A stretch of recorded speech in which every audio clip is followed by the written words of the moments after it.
Kojo Yankson is on stream. Good morning to you, Kojo. How are you? Daddy Roro, good morning to you. It's wonderful to see you. I'm very well, thank you. How about you? Charlie Ade, you know, sometimes you hear the stories, and there was one that I heard yesterday, and Charlie, well, we thank God that we're all safe, aren't we? Absolutely, and I've got to say, it is not great news to hear that there's been an almost 50% increase in deaths, you know, just over the past 24 to 48 hours. It's not good news, but I don't want it to make us panic, because we should expect the numbers to go up. What we need to see is that authorities are responding and reacting to these increases. Well, I have to say that despite the permutations and what the extrapolations would be, our case count is not like elsewhere in the world, because in the UK right now, there's the belief that the case counts as far as fatalities are could increase by the close of the week, because it looks like the numbers hadn't been reported rightly in the public domain. It's a big discussion that was dominating our headlines last week, Kojo.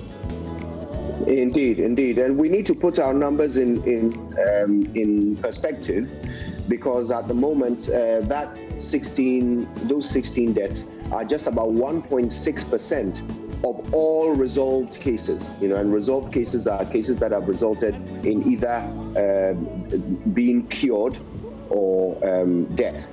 You know, and it's actually a bit more than 1.6%. But comparing to other nations, yes, you're right. We're not the worst at all.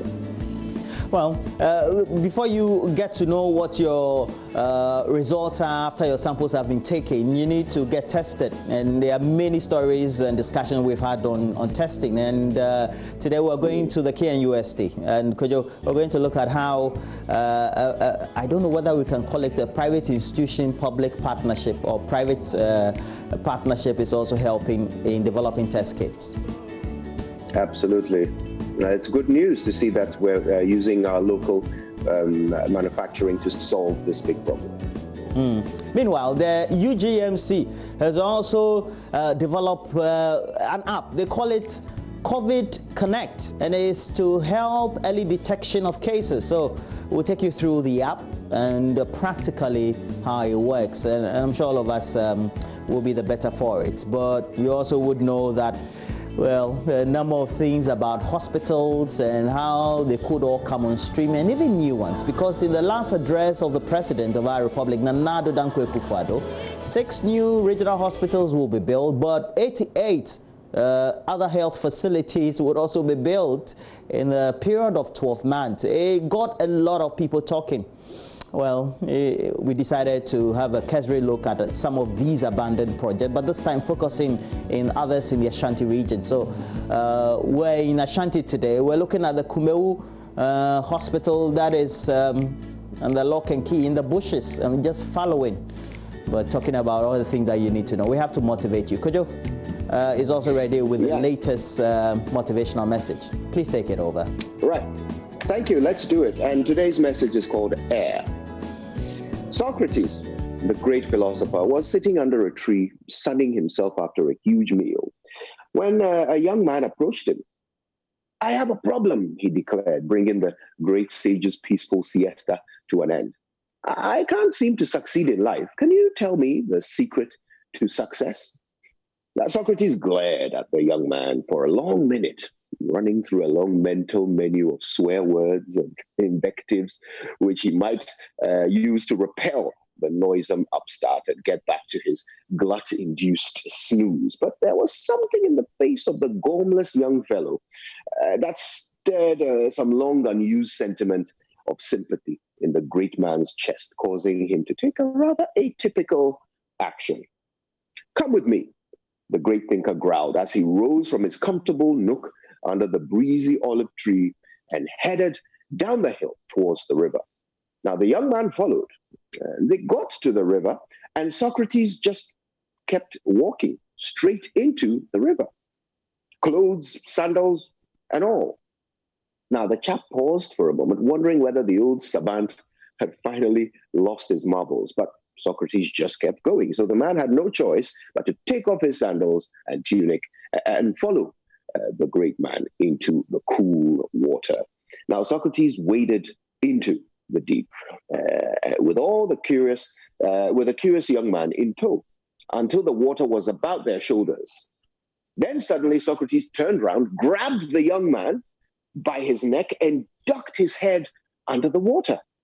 The man was taken by surprise. What was going on? Was there something he was supposed to see under the surface?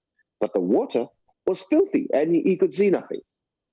He tried to stand up straight to ask Socrates what this whole game was made of. But Socrates had an iron grip on his neck and the man could not stand up. He started to panic.